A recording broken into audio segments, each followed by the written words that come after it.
Welcome everyone to this live webinar with Taki'h. My name is Mia Renwall. We're here in Tampere and it's super exciting to do this webinar with you. We're going to be talking about the 4 primary stages of the cycle of a woman and doing this amazing experimental exercise together. So wait for that, and also questions and answers in the end of the video. But now first, I would love to hear about your personal journey. Where did this all start, and tell us how it began. Yeah.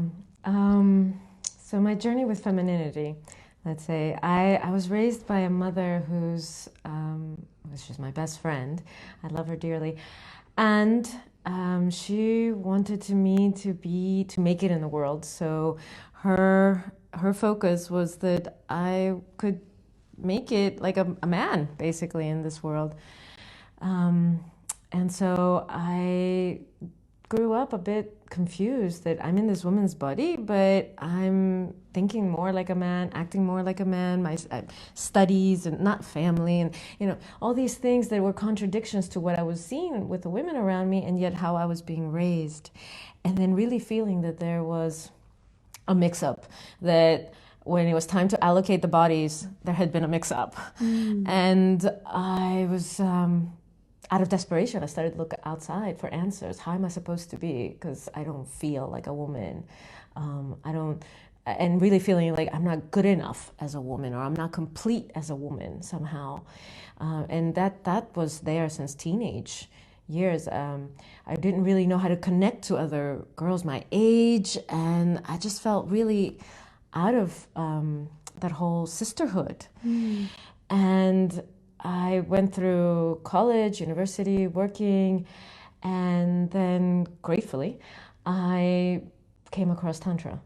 And my teacher, my main Tantra teacher, Sarita, when I first met her, I was quite triggered by her.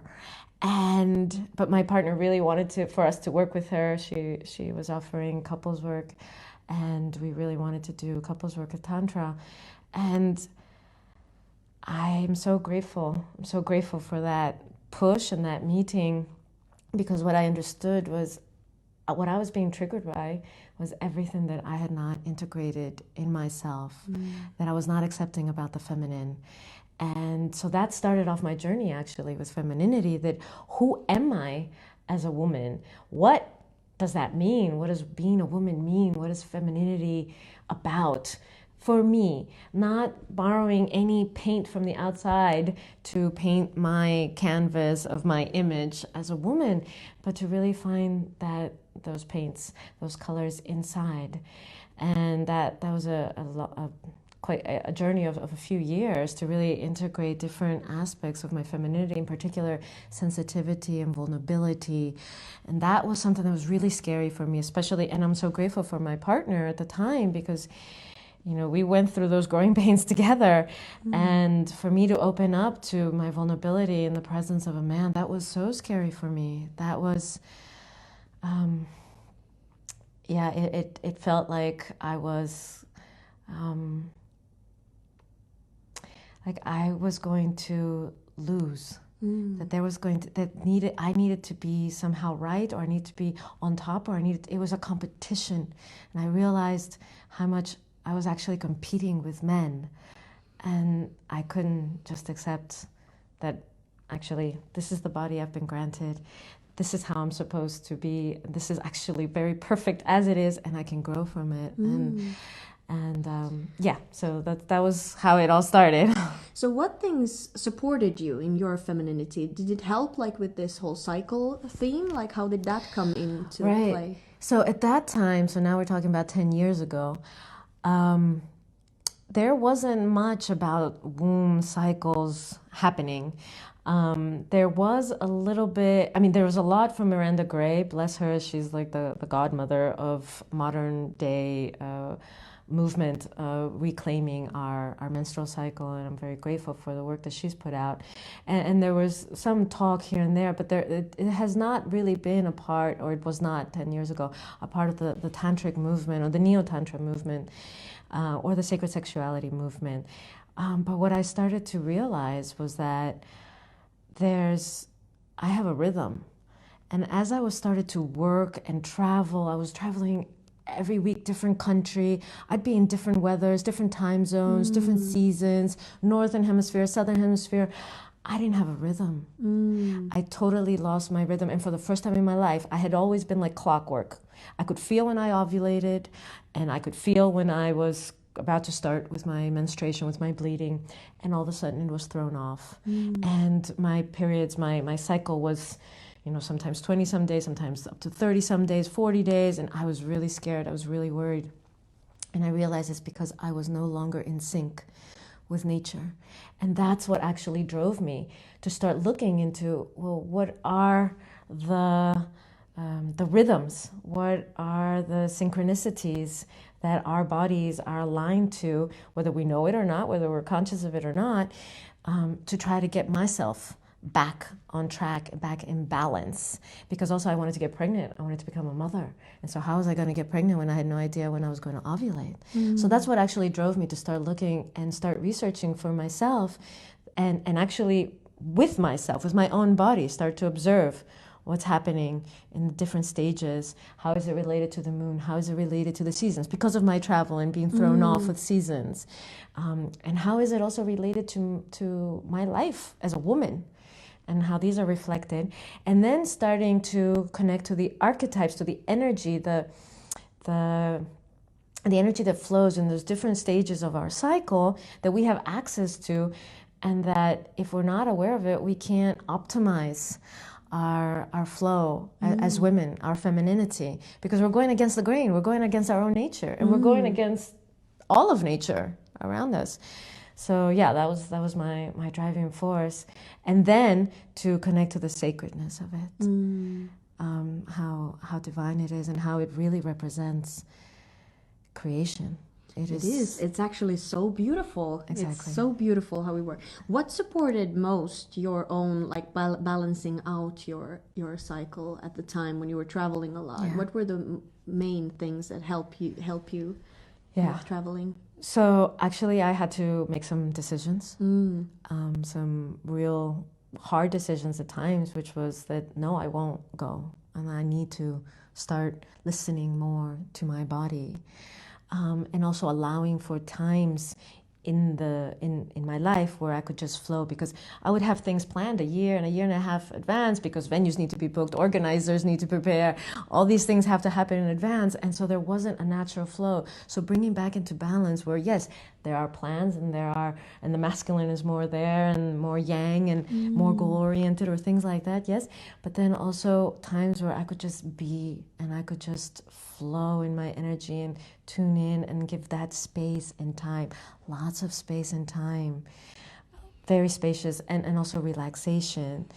And then to very honestly start, once I got my cycle back into a more fixed rhythm, then to honor the different stages that, okay, if I'm bleeding and I happen to have a group happening, like for example, I'm right before my menstruation right now, I'm supposed to start bleeding tomorrow, and so okay, honoring that okay, I'm more going in, or I might be slower, or I might be more sensitive or emotional or vulnerable, and just honoring that doesn't mean that I have to stay in bed for all day and I don't see anybody and I cancel the webinar and so forth, but that to honor that and to work with that and to bring that more into, hey, this is natural. We are not, as women, meant to be constant and static all the time. We are not in men's bodies. We have hormones that regulate and change things for us. And so to honor that and to bring that into everyday life so that other people can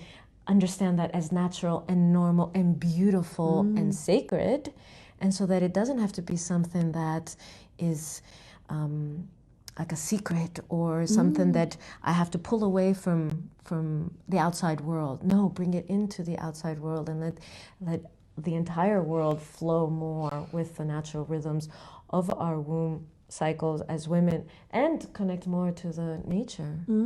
It's actually quite a superpower, because when we are ovulating as well, we get a lot of energy. And so if you optimize your productivity and your projects and meetings to those weeks, you can actually be Yeah. very productive. Yeah. This is so interesting. I would love to talk more about your journey, but let's go into the topic right now. So we're going to continue talking about the cycle and the 4 primary stages of the cycle. So tell us more about these stages and how you can use that in your everyday life.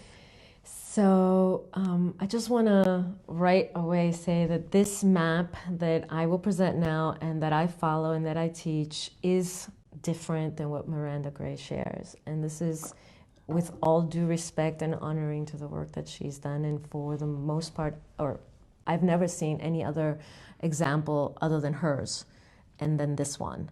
And I will explain why mine is different, but everybody else seems to follow the Miranda Gray map and model. And if that works for you, great, follow it. Because what really matters is your personal experience, is your truth of your body. And that's what counts. Mine is slightly different, and I'll start to explain now. So in the first stage, it's after we're done with our bleeding. And this stage is, it's associated with the spring season. It's like a budding flower. It's a blossoming flower, an opening. There's a spring energy of excitement and adventure and exploration, and everything is beautiful, and there's love is in the air, and that kind of bubbly feeling. And it's also a great time for opening to seeding. That's what happens in nature in the spring. You plant. So it's seeding intentions and projects and things like that. It's associated with the time after we bleed, before we ovulate, so that week. If your cycle is longer than 28 days, then you just adjust, but I'm going to speak in weeks now to make it general. And it's also associated with the moon as it's growing, between the new moon and the full moon as it's growing. And so this Miranda and I's map are the same on this one.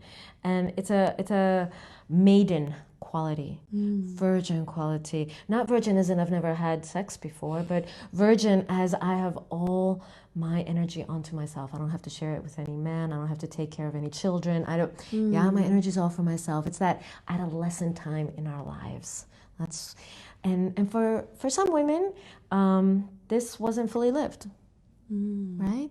Because maybe there are younger siblings to take care of, or maybe there was abuse, and you're not feeling so safe to be adventurous and bubbly and exploring, and that blossoming flower actually contracts. Or maybe very restrictive parents or something where you can't go out and be adventurous and really experiment for yourself, and it's more a fear is instilled. And so if that's the case, then this is the energy you want to invoke of the maiden, of the virgin, and connect more to the spring quality of opening up and heal whatever needs to be healed there. And some women also have an exaggerated virgin. So the way I work with these cycles is we work with when there's too much of this energy, or when there's not enough of this energy. So a contraction or shutting down, or a rejection of this phase, or over-reliance on it. So the over-reliance is that forever child, young kind of quality, and not ever really feeling like a mature woman who can take care of herself and stand in her own ground and set her boundaries and so forth. So it can go both ways. So that's the first stage. Super interesting. And before we go into the next stage, I want to remind you all that if you have any questions, any comments, please write them below, and we will check them in the last part of this webinar. So we will be doing a Q&A. So anytime you get any questions, just write them down and we will look at them later. Cool. Thank you. I'm so grateful. Okay, so the second stage, full moon, associated with the full moon. So that was just a couple of days ago. It's associated, and this is where we differ now, Miranda Gray and I. This is, for me, the way it makes sense is that this is associated with the ovulation that we agree on. Ovulation is when our hormones are at their peak. It's also, full moon is when the planet's energy is at its peak. The tides are ferocious, quite alive. The dogs are barking all night. Many women and some men can't sleep, are feeling very horny or very agitated. There's just a lot of energy moving, usually around the full moon, associated with ovulation. So this is associated with the season of summer, the hot, passion, endless summer nights kind of thing. It all makes sense, right? You're getting the picture that, there's a flow, there's a rhythm. And for me, it's associated with the Enchantress archetype, because this is the time where I'm fertile. I'm ready to be impregnated. And flirtatious. And attract that, whatever. From a conscious space, it's the Enchantress. When it's in the shadow, it's the manipulating, seducing kind of energy that's there from ego or power over kind of thing with men. And when it's repressed, it's not really allowing myself to be in my sensuality, allowing myself to magnetize and attract, again, because of whatever has happened that has resulted in the contraction of this energy or rejection of this energy, that I don't actually want the attention. I don't want to magnetize, or I don't allow myself. I don't know how even. And also my sensuality as a woman, the hot, the fire, the passion, and so for me, this is associated with the Enchantress archetype of being able to receive, being open, standing in your empowered space as a woman. This is a woman in her 20s who's out there, who's, this is the world I'm going to conquer kind of, who hasn't, all of us probably watching this have been in our 20s. It's, that's the... You're the queen of the world. Yeah, it's like, I'm going to discover it. I'm going to conquer it. Like somehow it's going to, I'm going to make my mark as a woman. And it's really exploring, what does it mean to be a woman? That's the essence of this stage, where the Maiden is about innocence and beauty and adventure. This is about really my power as a woman. What does it mean to be a woman, my femininity, and the power of that. And that's why it can go really, it can go into the shadow, especially in our society, because that's not necessarily always embraced. So that's the second stage. It sounds so playful. It's nice actually to play with these characters a little bit. It's fabulous because really the archetypes. So let me just say what are archetypes. So Carl Jung, he's the pioneer of this work, and his research was to see that across cultures, across times, history, across class, across age, across any demographics that you look at, there was some consistent energies or themes that are represented in stories that are told, books that are written, songs that are sung, movies that are made, whatever. There are a common theme. So that makes them inherent, universal. So that means that they are as old as time, they are as old as our humanness, and they are consistent, they are there. And so we have access to them. Now that's when you look at it from the perspective of down here. When you look at it from a little bit of a higher perspective, you see that we are 8+ billion human beings on this planet.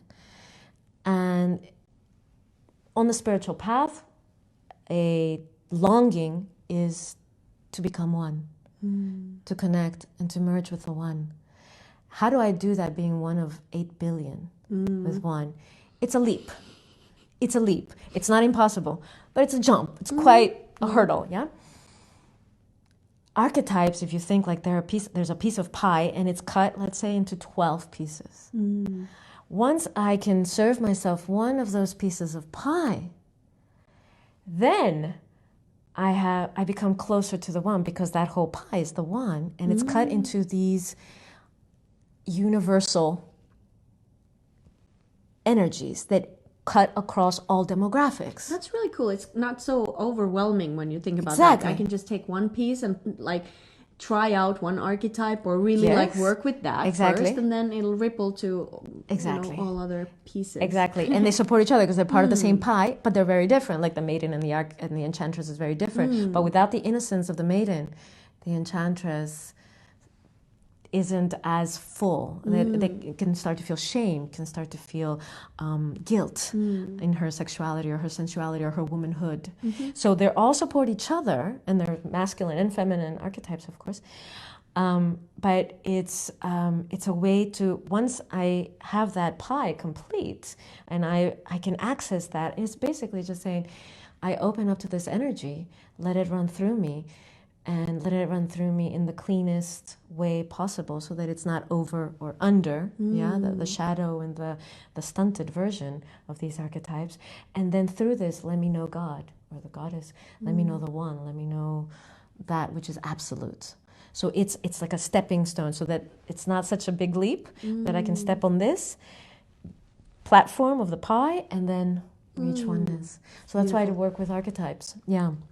So, okay, the third stage, I love it, is, it's associated with autumn, the fall.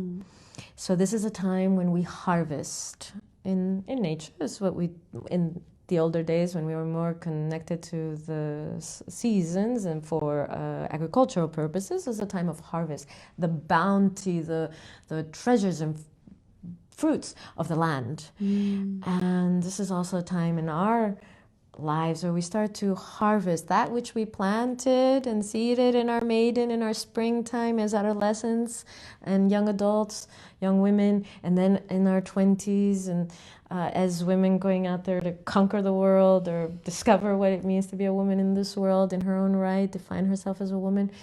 Then in our 30s or so, we start to become more comfortable, mid-30s to 40s. Really, most women will say starting at 40, but I know the younger generations are coming in more prepared.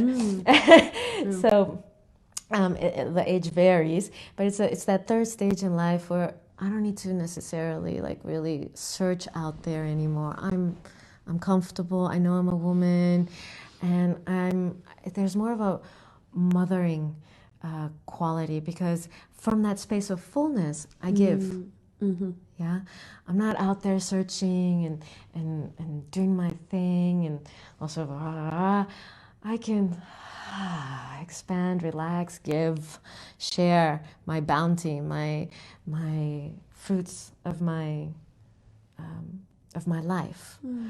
And so whether that means in having had children, or if that means projects, business, writing books, this is a time where women really come into their fullness of sharing from inside, or their passion or their dream or that thing that there is really their calling to share of themselves, is in this stage, the autumn. It's the time in the lunar cycle going between full moon and new moon.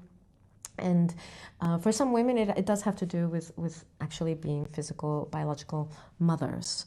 Yeah, and the over or the under energy, it can be that it's, for some women, that space is not from an overflow, but it's from a duty or from responsibility, and they can also feel it as being stuck or burdened, or that there's no place for them. So it's not from an overflow. So it's connected a little bit to victimhood if it's like under. Yeah. Sure, yeah. And it's also connected to not having lived the other stages fully, usually. Yeah. And so that's the importance of this work that I've created and that I share, because I realized like, oh, there's stages that haven't lived fully. And when that happens, nature always seeks balance. Always. Whether we are conscious of it or not. And so, the stereotypical midlife crisis that men might have, or the women who, after the kids have left the nest, are like, okay, I'm free, now I'm gonna do my thing and travel and dance, and they start living their lives like a second birth. It's because something hasn't been lived. Yeah? And so by doing this work and accessing it in your menstrual cycle, every month, There's a different week that you can actually access this energy. You don't have to wait for that stage in your life to come around. You don't have to wait for the kids to leave or to get divorced or to have some midlife crisis or to quit your job. Or it doesn't have to be so extreme. You can actually tap into this energy. And so, for example, for me, my strongest wounding is the Maiden. This is my weakest archetype that I can allow to flow through me. And because that's where I have my abuse, that I was sexually abused, and I lost my innocence way too early. And so I searched for that, to reclaim it. That was part of my search. And I know I was married, and I said to my husband, and I said, can we spend some time where, and by time I meant a couple months, where there's no penetration. Where we can like just kiss endlessly and neck and pet and do the goo goo gaga eye looking thing and do like the whole, to get the innocence back. Get the innocence back. That's what I was searching for, and I didn't know how. I didn't know how to do it. And that again is part of, all the work that I share is based on my lived experience and going through this for myself, and then guiding others to do it and learning from that as well. That nature will always seek to balance itself. So even if it, in a 30-some-year-old body at that time, I'm looking to find that innocent 12-year-old or 13-year-old or 15-year-old who's going on her first date and is holding hands, and there's just beauty and love, and that's it. So this is something that is useful for any woman at any stage of her life, any age, and no matter what hasn't been lived, it's okay. You can still access it. And if you're no longer menstruating, if you don't have a cycle anymore, or if you've had any of your reproductive organs removed, you can use the lunar cycle, and you have the imprint of having had a womb, and that's enough. Energetically, that's enough. And the reason why, actually, is because the moon governs the waters on the planet, right? I mean, like, that's scientific. And we are made of 70, 80% liquid. So, of course, the moon has its effects on us. It doesn't matter whether we actually have ovaries or a uterus inside of our bodies. It's the same for men. So men can connect to these cycles as well. Beautiful. To connect to their feminine and develop their feminine. Because for men, usually their feminine is kind of very one-dimensional. So to get her fullness, you brothers who might be watching or listening to this can use the same app and just use the lunar cycle for it. Yeah. That's such a comforting thought that we can always go back to that. Even if we have some kind of fracture or trauma or whatever, we can always, go back and correct that and like work with it and have acceptance. Yeah. Because it's more about allowing in, inviting in, and becoming whole. Yeah, there's nothing broken in you. It's just this part wasn't fulfilled, so it's not full, it's not whole. Yeah. And so it's a little stunted. It's like, the plant that didn't get to grow as much. Yeah. So it needs some water, it needs some care, a lot of sunshine, some food. It needs to be attended to. Yeah. And once attended to, then it can flow. It can blossom, and it can become a integral part of your daily life. And if your monthly cycle, and if your life as a woman, your life as a man, and each phase supports the other. So, okay, now for the last stage, that was the third. So the last one is new moon time. And actually this has two different archetypes that are associated with it. This is my strongest stage. This one is like innate in me since I was a child, before I had a menstrual cycle. As we get closer to our bleeding time, many of us start to experience some kind of agitation or some kind of, there's rumblings happening, yeah? Sometimes there are earthquakes or volcanoes ready to erupt. And we're preparing for a small death, because that lining that had been growing, that was going to be the nest of a eventually human being, is no longer needed, and it's going to go. And so our body experiences a death, just like the hormones plummet at that stage. It's the lowest stage of for our hormones. And so we experience like, and it's like, and then, and in that death, just like on your deathbed, there will be a reflection of what has been lived, what hasn't been lived, what has been reconciled, what has been let go of, what hasn't.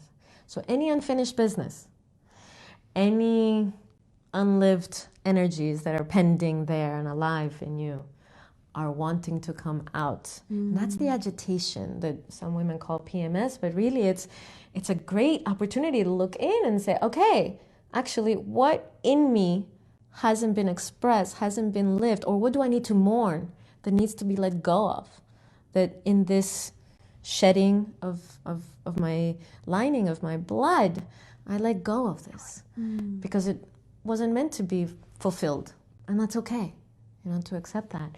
And so during the stage, the warrior archetype, just before our menstruate, just before our bleeding, is quite alive. And in our immature state, we point that warrior out and yell or dump out emotions or get into arguments, or we have to release in some way. Some women actually release through sex or through self-pleasure because there's just so much and it needs to be released. And so at that time, you can take the sword of the warrior, of your warrior, and point it in. Okay, what needs, it's a sword of truth, it's a sword of light. What needs to be let go? What needs to die? What needs to be reckoned with? What business needs to be finished? Let me see it. Let me know it. Let me recognize it. Let me do it. So that's just before the bleeding. And then during our bleeding, it's this state of letting go. So this is associated, the warrior stage is associated with the time in our lives of when we are entering menopause as women. And for some women, there's hot flashes and there's very emotional stuff going on. And this is on and off for a few years usually. And so it can be quite taxing. It can be exhausting. And it can be also confusing. Yeah. And I know I've seen my mother go through it and many women from that generation. And it doesn't have to be that way. Because if you've taken care of what needs to be taken care of, if you've lived those previous stages fully, if you've finished whatever needs to be finished, and you go through that, it is a small death. It's the death of your fertile stage of life. It is an end of a chapter. And it's an opening to a new chapter. That's not the end of life. But it is an end to a cycle, and that needs to be honored. And unfortunately, in our society now, we don't have so much rituals of rites of passage into these different stages of our lives. And so the warrior archetype is associated with the stage of around menopause, premenopause, of what is happening and agitation and so forth. And then going into the menopause afterwards, resting in there's no more fluctuation of hormones. Now you are a woman full unto yourself of what is actually alive in you. So during menopause, so that's what happens after. During menopause, it's the time of the wise woman. And that's the archetype, the wise woman. And this is the connecting to the wisdom of nature, connecting to the wisdom in the herbs and the plants. What, in the olden days, it might be like, what are the whispers carried through the winds that are coming from the south or the west? What is the rain telling me? It's connecting to more subtle energies, connecting to the spirit world, connecting to the ancestors, connecting to the land, the waters. And it's a very deep going in. If you think of winter, it's the season associated with this archetype. If you think of winter in the stage of the month, it's a going in. Nothing is dead. Yeah? It's just covered in snow. There's a stillness. There's a peace. And there's incredible beauty in that. And strength in this So calm. much strength. Yeah. And depth. So much depth. But it's subtle, or it's very different. It's amazing to me. And this is where you can start, if you're more of an open channel or portal, start to receive messages, or it comes maybe out in writing or in painting or in singing or in dance or whatever it comes to you. And that's the wise woman. And then after what happens after winter? Then there's a new spring. So what happens after we bleed? Then we have our our first week again Yeah. of our cycle. And what happens after menopause? Well, we have the rest of our lives. And nowadays, that might be half your life or close to it, you know?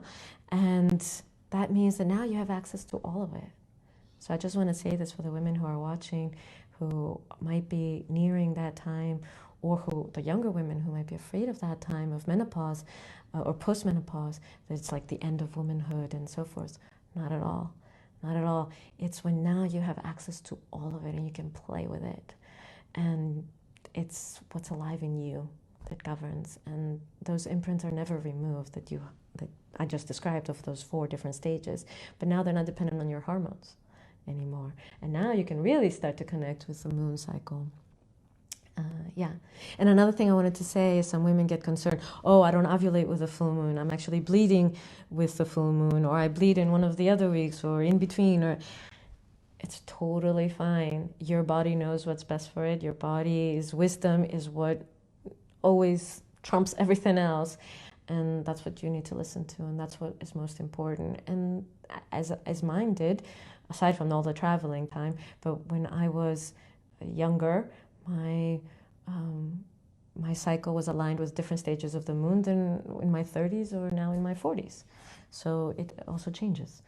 So just that we are always changing. We are, that's evolution, and it's beautiful. And to accept it with that wisdom, with that grace, with that embrace that I have it all. Yeah. Since my first cycle, I've had it all. It's just nobody told me.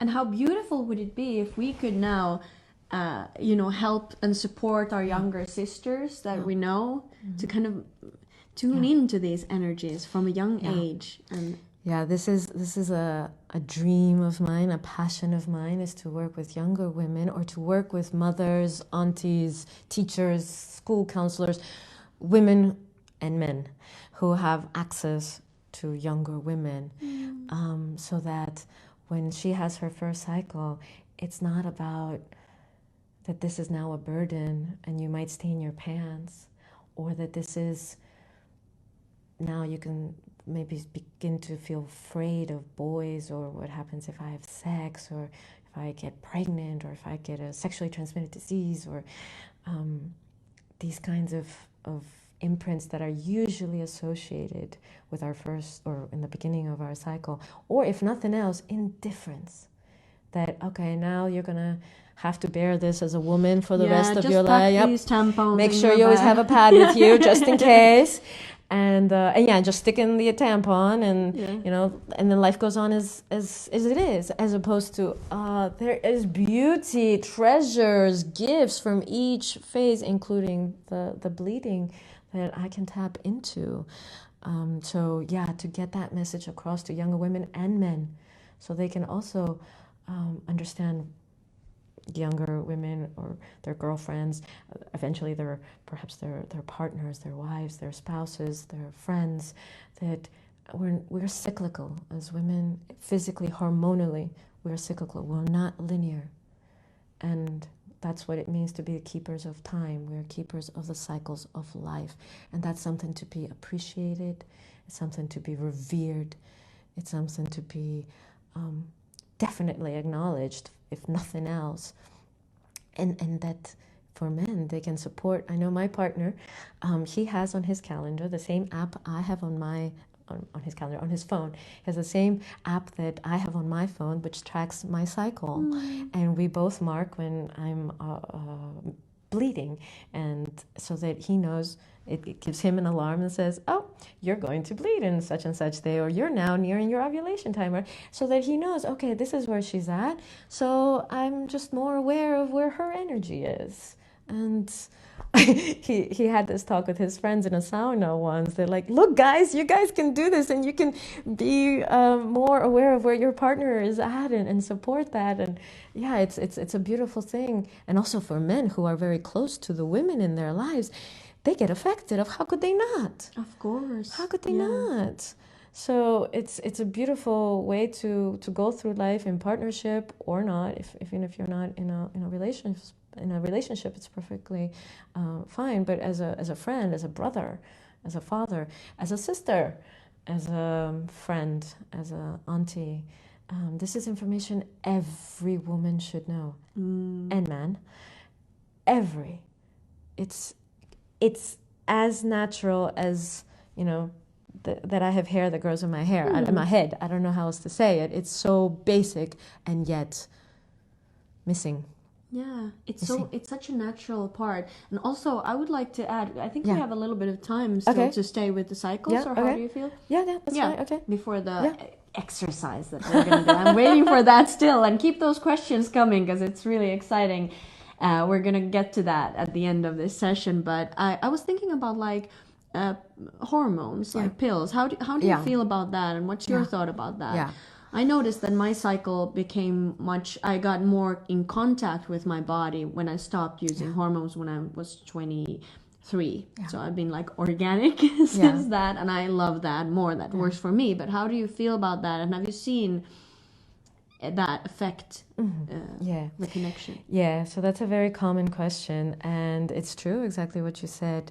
When we are on any kind of birth control, whether that's the pill or the hormonal IUD, the T that goes in, or the rods, or any hormone, the patch, any hormonal birth control, it gives us a false cycle.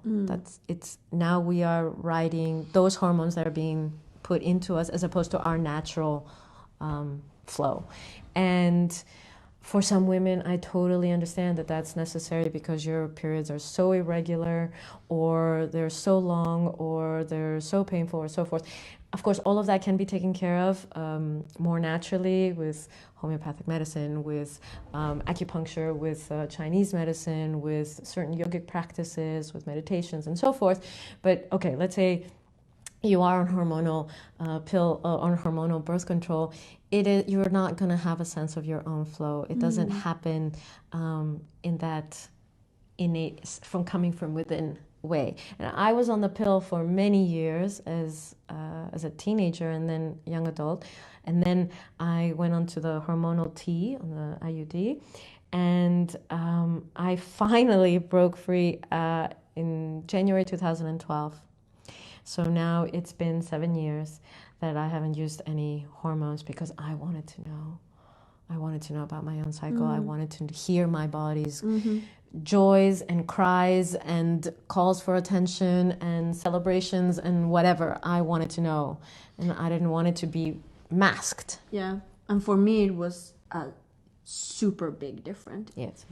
Like for me, eating the pills, I was more unstable, like emotionally eating them. So I got more peaceful, but also like, oh my God, my libido was like so much stronger. On the pill? No, after. Yeah. Like, you know, when I was in my natural cycle. And I noticed how much that dampens actually our sexual energy.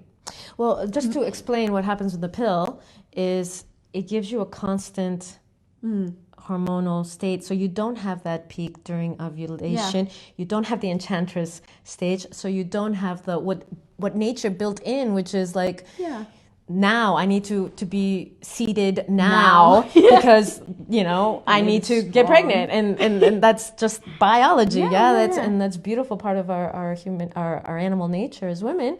But that's not there. So it gives you it fakes your body to believe it's pregnant for the whole time because it gives it its constant level of hormones. And then you stop, you have 1 week of sugar pills or nothing. And that drops you down to like an abortion. Like it's not really an abortion because you were never pregnant, but it's your body understands it as that. So it bleeds. And so, you don't have your regular, this is what happens in our cycle. You don't have access to it. So if it's possible for you not to be on hormones, then check it out for yourself so you can see the difference for yourself and give it some months, and so that your body can really cleanse and then observe your monthly cycle for some months, and let's say 6 months, and so that you can discover for yourself what that means and if there's any difference for you. Really, the best thing that I can say for every woman is get a journal, get a notebook, and start marking your cycle. That how is it that I'm feeling, whether about sex, about food, emotions. Again, Miranda Gray's books on this have incredible charts of all the things you can possibly document. Yeah, they're a great resource, so I highly suggest that for any viewer to go and access them. And there's also apps on the phones now, it's amazing, that has all those things that you can, and so it's made easier for this generation. I've been bleeding since I got my first blood when I was 9. Wow, I was 11. That's quite young, a young age to be like, ooh, how is this happening? So to have not known this for the majority of time that I've been bleeding, I can only say the relief, sadness also, but the relief also that I discovered as I started to do this about a decade ago, that I can still connect to it. I lost those 2 decades, but I still have some time. And so that's been my, and I wish that for every young woman watching, that find out for yourself. That's so beautiful. Wow. Okay, so should we go into the exercise? I can actually give you some more space, and I will start to also look at the comments. Okay, let's see. All right. So how? Yeah, good. Okay, so we've been talking for a while now. I want to invite you to, men and women, so men, if you're watching, this is also for you. I'll make some comments that are specific for you. If you can close your eyes for a moment and just go in. Taking a few deep breaths.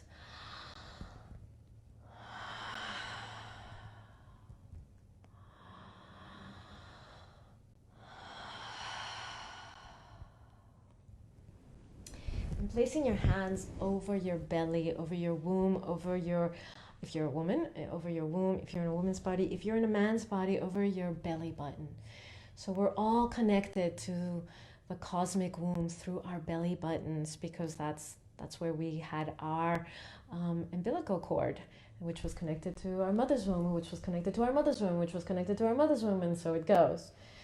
And so this is the portal of all creation. And so full moon is a great time to tap into that energy of creativity. What wants to be birthed through me? What am I pregnant with? What am I full with? And so for men, for you, it's also what is it that wants, what does life want to express through me? Yeah? And so if we think about the womb as kind of the cosmic womb, it's infinite possibilities. Anything can be birthed through you. So what is it that is in alignment right now? Let's find out. So one way to get into that is to connect to the spiral of life. It's a movement. So you can, if you're sitting, if you're standing, feel free to stand. I'm going to remain sitting for the filming purposes. So connect to a spiral, and it can be where you are more. I'm going to remove this so it's easier.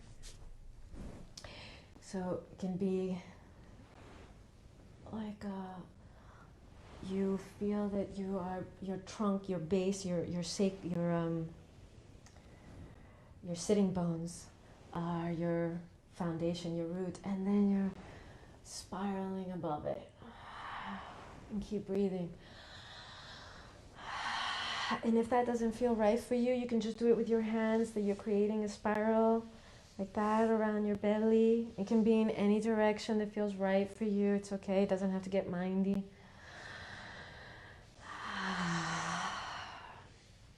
Yeah? So great. So connecting to the spiral of life. And when I connect to this, I know that I'm connected to the rhythm of life, because it's the way my DNA moves. It's the way the planets move. And it's the way that everything that is alive in this universe moves, is in the rhythm of spiral. So just allow yourself to get into it.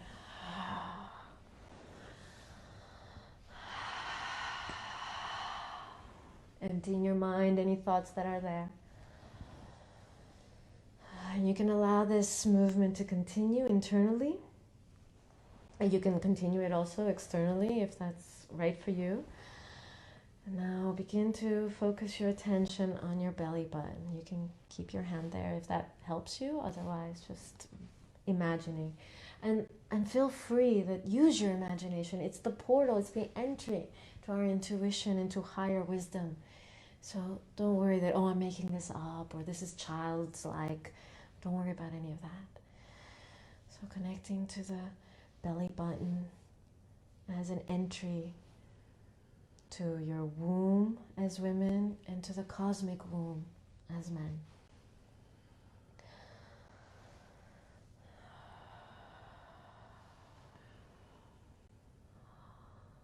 And taking another deep breath, and with the next exhalation, allowing your consciousness to fully enter into your belly button. Meeting some kind of entryway, some kind of portal, door.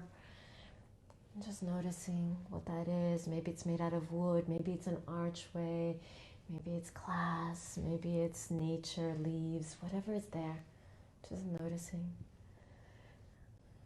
And allowing yourself to enter and finding a spiral stairway and beginning to descend.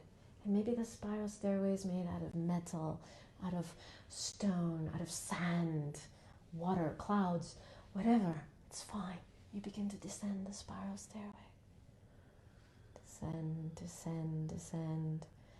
It's usually helpful if you keep your eyes closed and you just allow your attention to go in. And until you reach the bottom. And there you face another doorway. And before you go in, ask yourself the question, what am I pregnant with? What wants to be birthed through me? What does life want to create through me, express through me?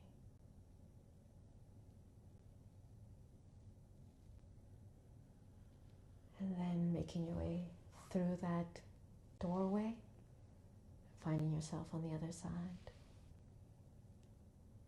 And observing whatever is there. Maybe there are visuals that come.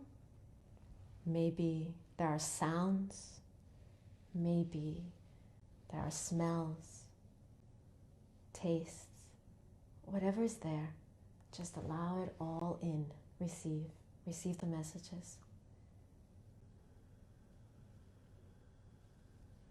And we'll stay with this for a couple of minutes.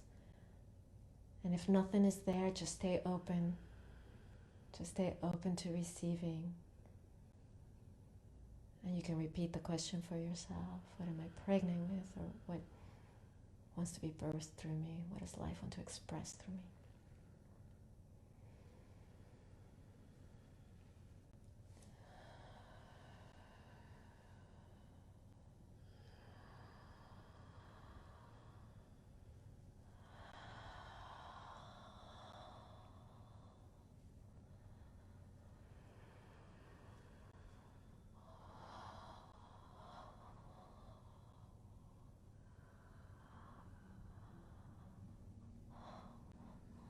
Your body needs to move in any way, allow it. If there's any sounds that come, allow them. If they come naturally, if there's any emotions that come, allow them.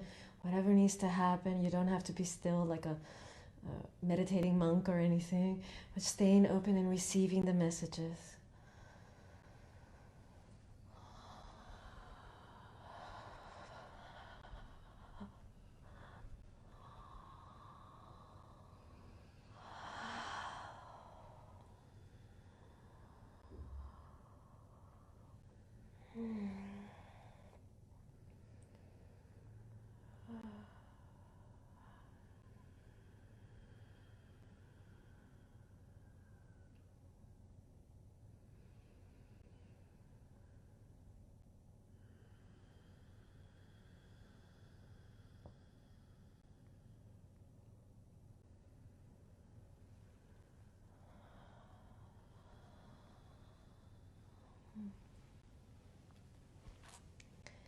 And when that feels complete for you, taking the time you need. Everybody has a different pace, so really respecting your own rhythm. Finding your way back to that doorway. Making your way out of that doorway. Closing it behind you and finding that spiral staircase. Beginning to ascend in the same way that you descended. Noticing what the spiral staircase is made out of. Maybe it has changed, maybe it has remained the same. Making your way up, up, up, up, till you reach the initial doorway, noticing what it's made out of. Maybe it has changed, maybe it has remained the same. And going through, and with the next deep breath, with the exhalation, allowing your consciousness to fully exit your belly button, your womb, the cosmic womb.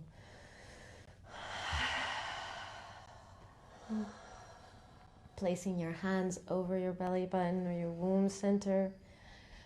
Thanking your womb center for whatever communication it has made with you. It might be very subtle. It might be very obvious. Whatever is there, it's right and perfect as it is. And men, you can do the same. Thanking your connection to the cosmic womb through your belly button. And then bringing that up to your heart center in between the chest.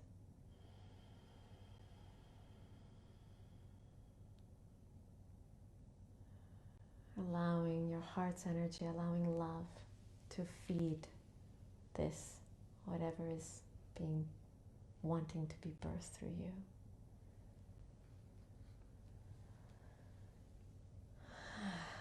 And letting it rest there.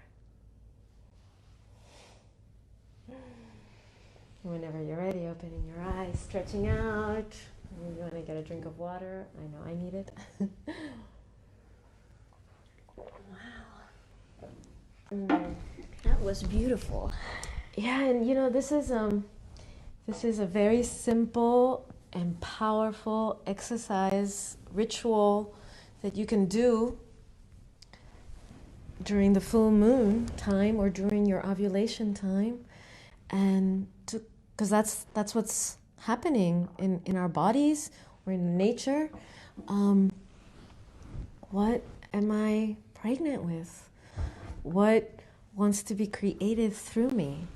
And then to rest it in the heart and feed it with love, it builds that bridge to our next stage, which is the universal mother, that archetype of harvesting and of the fall, of embracing it all in love and sharing from that space of overflow as opposed to, and so, please, and for if some of you feel that you need to connect more, then you can stand and shake and really, maybe dance a little bit before you get into it.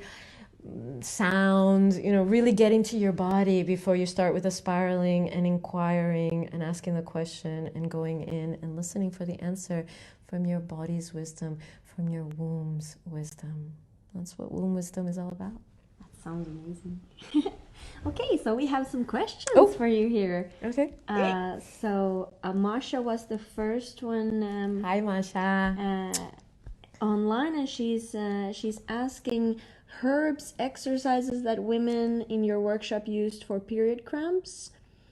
An experience. Okay. Yeah. And the other one is different. Okay. Yeah. So there is an exercise, a yogic practice, which I will be putting up on my Practice of the Week with Taki'h on my YouTube page. So stay tuned, Masha, for like a instructional version of that. But you can Google it also. Uddiyana Bandha. And when you do Uddiyana Bandha, which is a breathing in, letting go of all the breath and then sucking in at the solar plexus in there and creating a suctioning force there, and sometimes the throat also locks, and bringing the energy up, and then taking a deep breath and and holding in the breath. So it's void retention and full retention. This exercise can help you diminish cramps in the long run, not during when you are having them, but if you do that starting with the maiden week, if you do that starting after you have bled, and you will see by the 4th week, if you've done that for 3 weeks, let's say you do 15 a day, which takes 15 minutes, you will notice already a difference when your period comes, when the bleeding comes, and the cramps will be less. And now I'm going to give a possibly slightly controversial answer. That one is the non-controversial answer. This answer might be shocking to some of you, but I just want you to hear this because it's ancient wisdom. And the part of you that is shocked is probably the part that is disconnected from that ancient wisdom. Our blood is sacred, and it is full of vitamins and nutrients that are there to house a life and to not create a life, but to nourish a life. So for women, if you're having cramps, if you drink your menstrual blood, you will not have cramps. Wow. Yeah, that's not for everybody. That's perfectly fine. But that blood is the most potent, nutrient-full, powerful elixir that you have access to.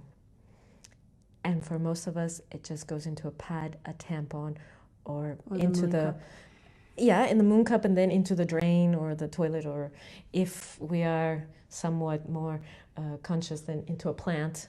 If it can help your plant grow, think what it can do to your own body. And so I know that when I started it took me a while to accept this and to do it for myself. I totally can understand if that's not advice that you want to follow right now. It's totally fine. But when I did, since I've been doing it, I have no hungers, I have no cramps, I have no mood swings. Nothing. Wow. Fascinating. Okay. So, if any experiences in ovarian breathing, the do Taoist women still get to experience their 4 straight stages? Taoist, do women still get to experience their 4 stages? Right. So ovarian breathing I'm not sure I understand your question correctly, Masha. Yes, it is a Taoist exercise. Yes, I have experience in it. Yes, I have practiced it, and I find it beautiful. And if you don't do it excessively, it doesn't reduce your menstrual cycle. It doesn't create any... you still ovulate, you still have your hormonal changes, and you still menstruate. So you can still, track your experiences all through your 4 stages, and still do the ovarian breathing as a practice. Absolutely. And then in your observations, would this sound true? If us women were more hormonally balanced, we'd only bleed a few drops, no need for heavy periods or cramped up states. Right. So generally, yes. A few drops, probably that's a bit of an exaggeration. According to the Taoists, who have done the most research on this actually, 2 days of bleeding, perfectly normal, perfectly healthy. For some purists, any loss of blood would be loss of energy, loss of vitality, and so you don't want to bleed. But I find that is not so in rhythm with nature and with my own nature. So I do enjoy to bleed. And in fact, now that I'm in my 40s, I treasure every cycle that I have because, I know I'm going to start going towards menopause and myself. And that's a beautiful other journey. But I want to really cherish what I have while I have it. So I enjoy my bleeding, and I have 2 days of bleeding. And I find that is... I am hormonally balanced, and what was the other? And I feel that I am hormonally balanced and otherwise balanced, and that is a healthy thing. For women who have more than 4, like 5, 6, 7 days and heavy bleeding, then you can do the Uddiyana Bandha. It will reduce your bleeding time because it moves the energy up. Yeah, beautiful. Then you had a question to the drinking of the blood. What quantities of blood are we talking here to drink? Like, and how do you do it? Do you mix some kind of cocktail with juice or something, or do you just take it raw, or how do you do it? I was thinking about it too, but thanks, Matilda, for asking it. Okay. Right. So I'm kind of hardcore when it comes to this, and I'm also a purist.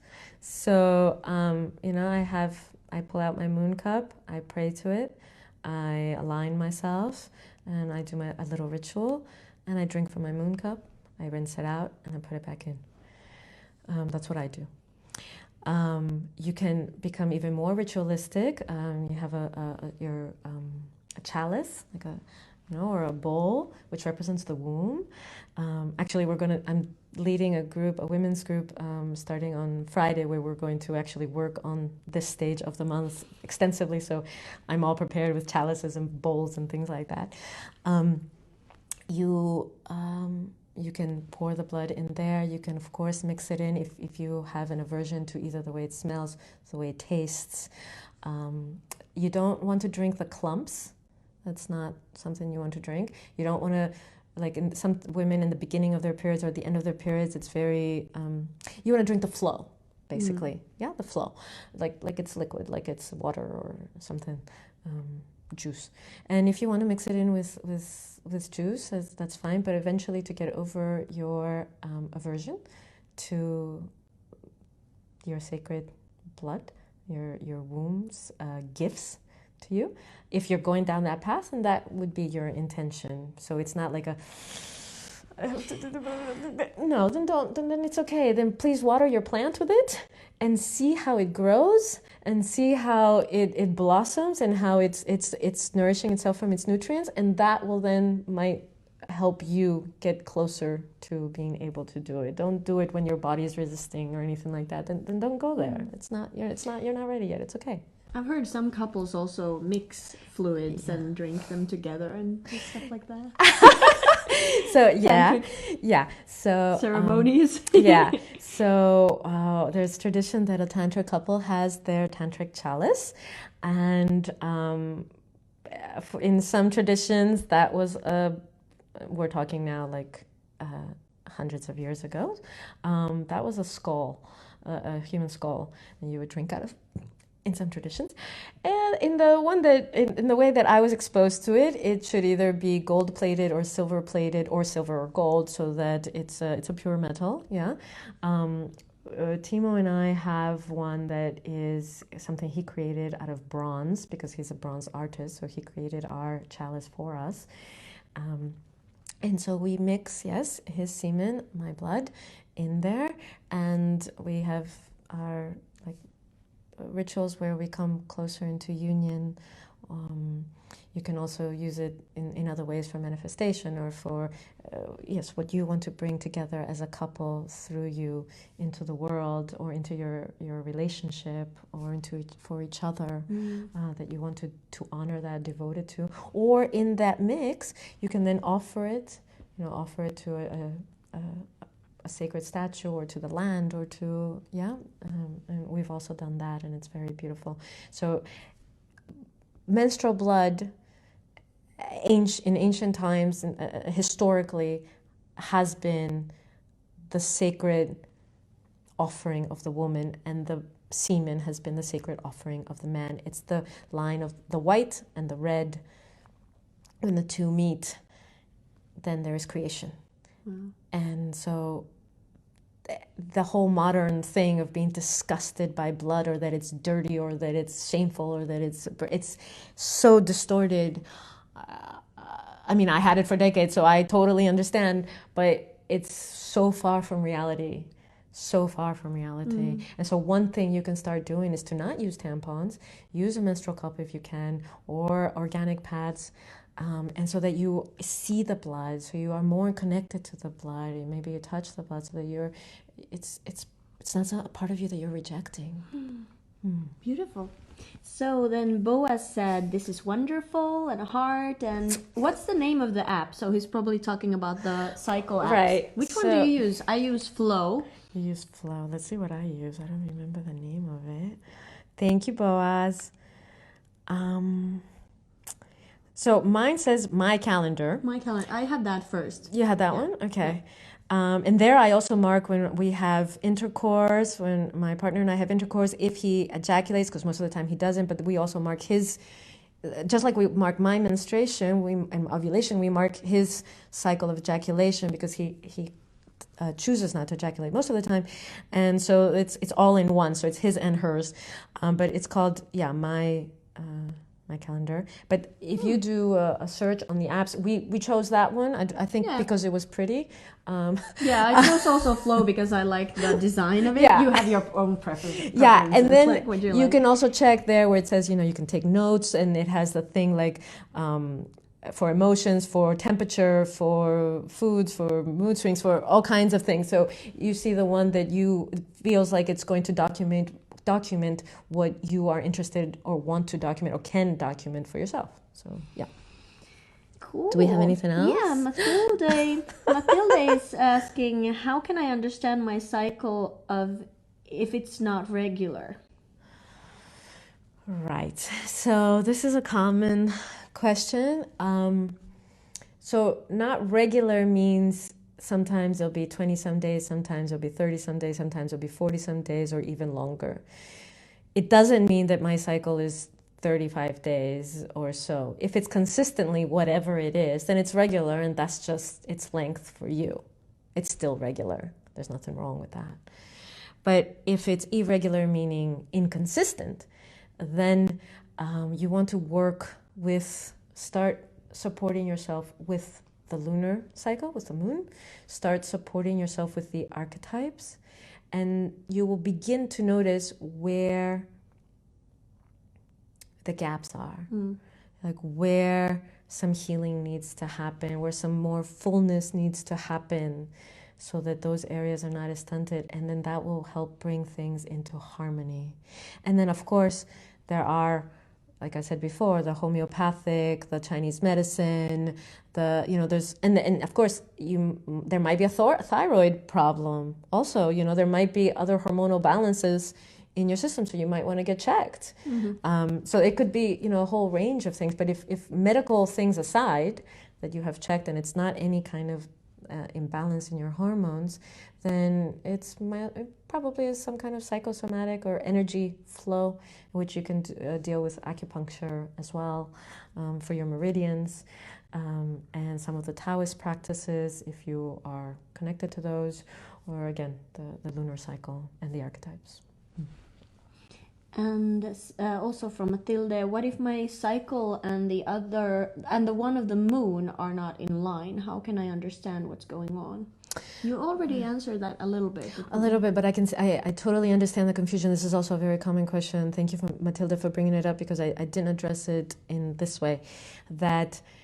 So when I ovulate, I'm having a peak hormonal experience in my body, and that's to be honored no matter what's happening in the seasons or moon, planets, anything. And that when it's a full moon, because I'm 70-80% liquid, it's also going to affect me.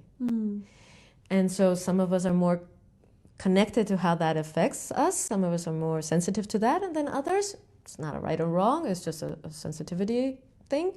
And if you are sensitive to how the moon affects you, or as you become more sensitive, because as you become aware of this, you will become more sensitive, then you just honor that there is an external cycle that is happening that affects you, and there's an internal cycle that's happening and it affects you, and there's wisdom in that. And sometimes they will align, and other times they won't, and that's okay. I've heard actually one person, a tantric teacher, talk about that. If you bleed around the full moon, it can be more like a shamanic, that you're a shamanic type. And if you're ovulating around the full moon, you're more kind of in this fertile Nice. Do you know anything more about that, or is it true, or is it just like what is that thought like? Right. Yeah. So that is something that is commonly expressed, that ovulating with the full moon isn't, because it's in alignment with the moon and with the cycles of nature, then all of nature is supporting you for your fertility. If you want to get pregnant, then you're synchronized. So of course there's truth to that, because it's supportive. Now, if you happen to be bleeding during the full moon, which is the opposite, and so for the Taoists, again, it's like for the Taoists, it's like there's the red line, and there's the red cycle, the white cycle, and there's the red one would be that one. The white one would be if you are bleeding during the full moon, that you are meant to be birthing like a higher self, your higher self, or a deeper wisdom, or something for humanity that isn't a child, a fertility in that way. And so then your cycle is reversed. I personally prefer that every woman answers that question for herself. Yes, that is information that's there. When you are in sync, yes, all of nature is supporting you if you actually want to get physically pregnant, or whatever you are birthing through you. And if you're not in sync, there's nothing wrong with you, that there is a wisdom to that, and to find out what that is for yourself. So again, like with the archetypes that we work with, that it's like, okay, so the wise woman, as she manifests through me, expresses herself through me, will be different than how she expresses herself through you, or through my mother, and so there is no, like, I'm very hesitant with recipes. Yeah, I like to have one labels. Truth. Yeah. So discover for yourself what it means and what the higher wisdom is for you, and notice how it does change, because it will change. And it was really interesting, actually, because when I was in Koh Phangan and I did my Tantra TTC, when I was working a lot with my own baggage and working with a lot of spiritual things, it suddenly changed. So it can also very fast start to kind of move in the other direction. So it's kind of, you can sync with the nature and be unsynced, or whatever your body or your higher self needs in that point. So absolutely, it's all good. And it's also that example is perfect for how wise our bodies are. Like, and it doesn't take ages, and it's they adjust, because that's what's now in alignment, and so trust that. Yeah, trust that. And also the more we accept and also not stress about it, the more it will. It was really important that you said that it's all good, and whatever works for you, because the more you just relax into it, it will find its own balance. Beautiful. So Mathilda thank you for being so active here, Mathilda, because we need these questions. We have still 10 minutes more of time, so if someone still has questions, pop them here below and we will answer them. So what do you think of copper IUD or teas? Are they as intense as the hormone ones? Or? So I had a copper IUD first, and then I went to the Miranda, the hormonal IUD. And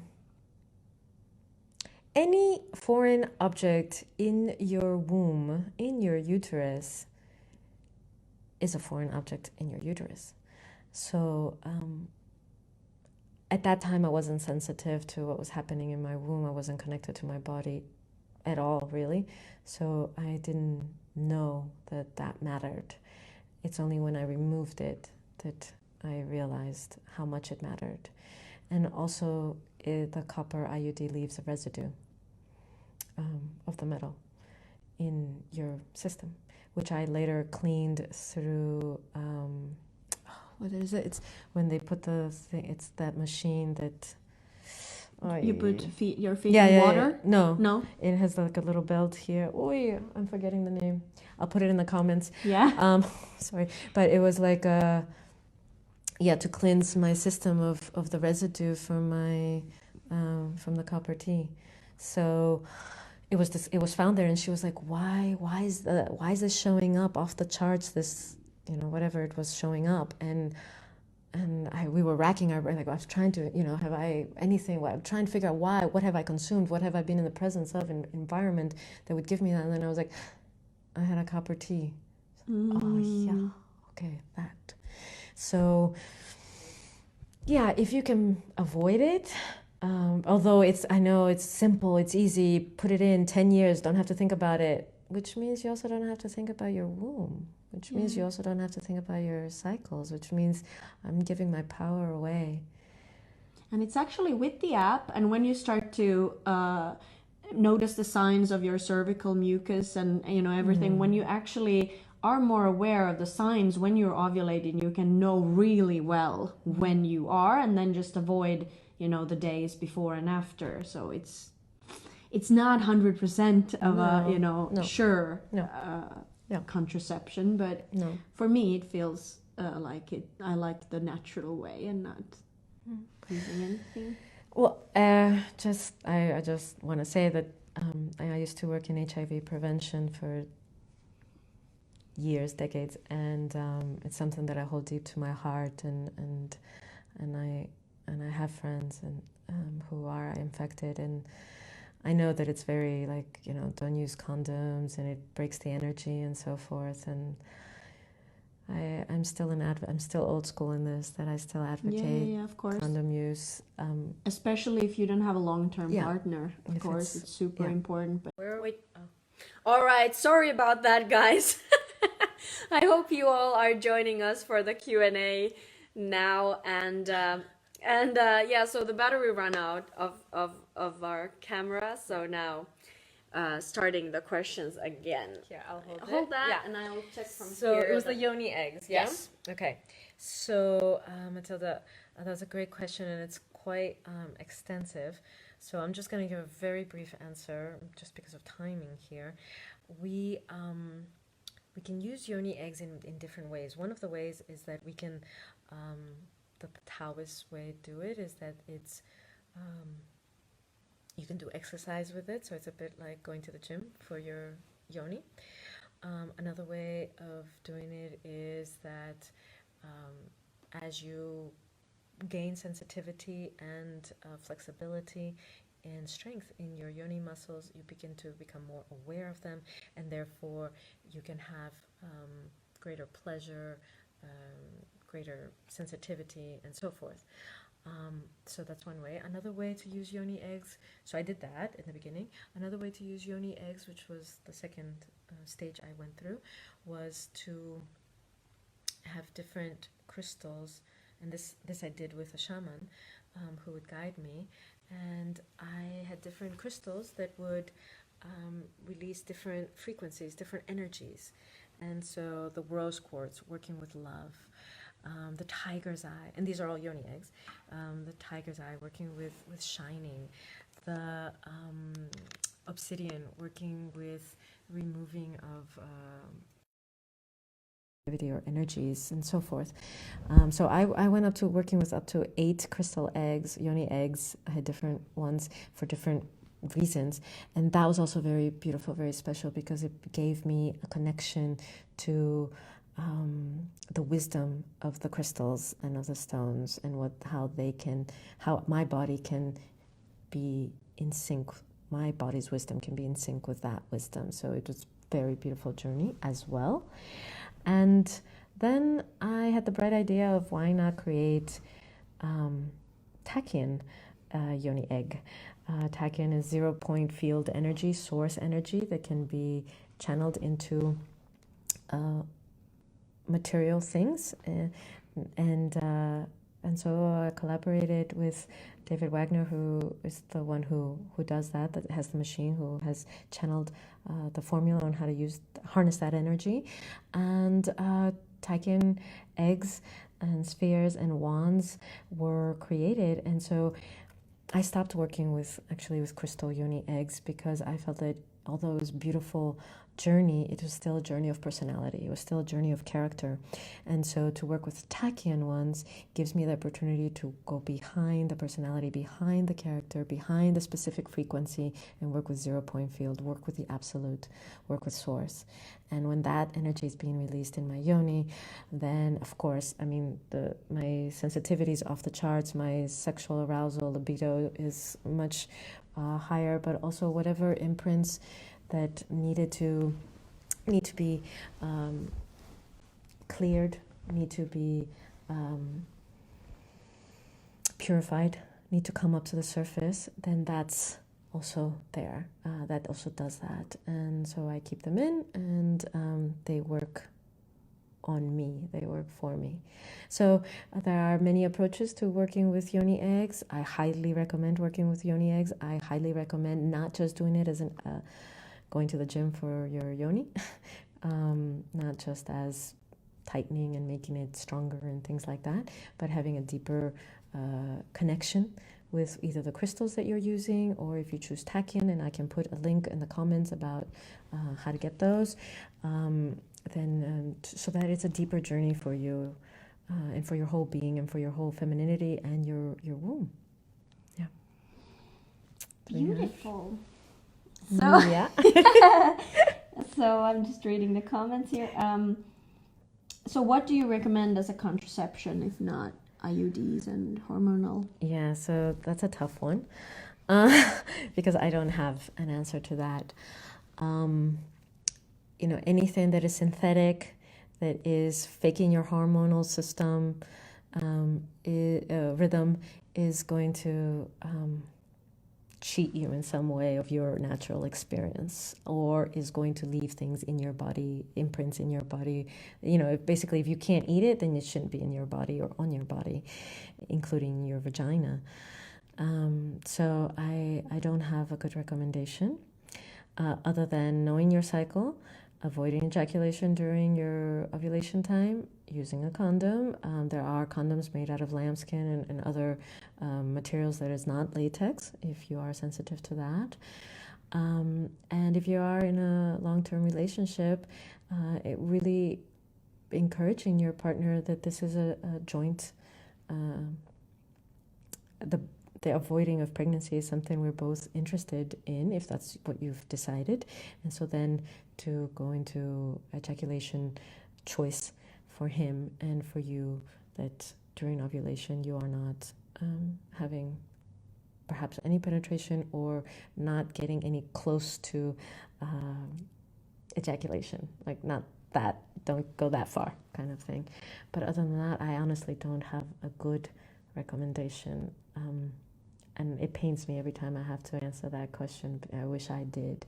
The truth is, the studies have been there that there could be it's very close. Research is very close to having some kind of thing that the men can take, which then alters their semen or something, and then the woman doesn't get pregnant. But it's not considered men's responsibility or role, and so therefore that science is not taken to its full potential. Hopefully we'll get there. We'll get there someday. So Celia is asking, should I do some cleansing rituals at the time of bleeding, even though I don't bleed anymore? Right. So beautiful question. Thank you, Celia. So yeah, during our menstruation, our bleeding time, it is a cleansing, not because we are impure, not because our blood is dirty, not because our wombs are somehow, need cleaning, but because just it's what our body is calling for. The blood is being shed. We are changing into a new cycle. We're going to go into a new cycle, a new beginning, and so new beginnings require some endings, require some cleansings, and so that's perfect time is when you're bleeding or during the new moon. And Celia, I'm going to do a masterclass on March 5th, which is the day before the full moon, the day before the new moon, the next new moon, and I'll be guiding you through a ritual there for letting go of that which is no longer needed and embracing the new, opening up to that which wants to be seeded soon after that, which is during your maiden time, during the springtime. So stay tuned for the details on that. But basically, yes, that is the time you want to do a letting go ritual, a cleansing ritual, whether that's emotional, physical, salt scrub, or emotional, like going through some kind of emotional release, herbs, meditation, whatever way you connect to cleansing in your system at the physical, emotional, mental, and energetic levels. And Celia also has another question. I always loved my cycle and my period. Now I don't have a womb anymore, but still have a regular cycle that I notice of ovulation and time of bleeding. So do you have something to comment to that? That's beautiful. I'm so glad that there's somebody right now on that can speak to that, because maybe sometimes people think that I'm speaking in like ideal terms that normal, average people can't connect to. That's not true. All of us, including me, are normal and average. And once you've had your cycle, even if you no longer have a womb, even if you are now in menopause or postmenopause and you're not bleeding, you still have the energetic cycle, and it might be aligned with the moon. That's the easiest way to connect to it, especially if you hadn't connected to it before. And if not, then just trust that your body feels like it's having some kind of peak or some kind of ovulation, or it's going through a release, it's going through some kind of letting go or small death, and embrace that and continue with that. That's your body's wisdom. Celia, I'm so happy for you. Blessing, sister. Well, so we're coming close to an end of our time here together, and here's one last question from Matilda. Does fasting help with supporting through cycles? So that's the last one. Okay, so fasting is it's a very personal thing. Fasting can be used as a cleansing. Fasting can be used as a way to connect to deeper truths, because now you're no longer being weighed down with food. When I started to fast for the first time, I remember I just set myself a goal of 3 days, and I was on juice. I wasn't even a pure fast of no food. And I felt so angry. Oh my God, I was like going to kill people. And I was like, I should not leave this room because it's not pleasant to be around me. And I was just angry that I gave myself this challenge, and that I'm the one to blame that I can't eat. But really what I was connecting to was a deeper layer of anger that I hadn't allowed myself to connect to. So fasting is very beautiful for being able to tap into deeper wisdoms, deeper truths in your body, in your emotions, and to cleanse. But it's not for everybody. There are people that when they fast, they feel so unrooted, ungrounded, or, there are many different body types, and I'm not an expert in this in any way to suggest that fasting is right for everybody. But if you feel called to it, then I highly recommend experimenting with that. Start small, maybe 1 day, just herbal teas, no black tea or anything, but herbs, warm herbs and water, or just juice, and then see if you can go up to 3 days, or reduce from juice to herbs.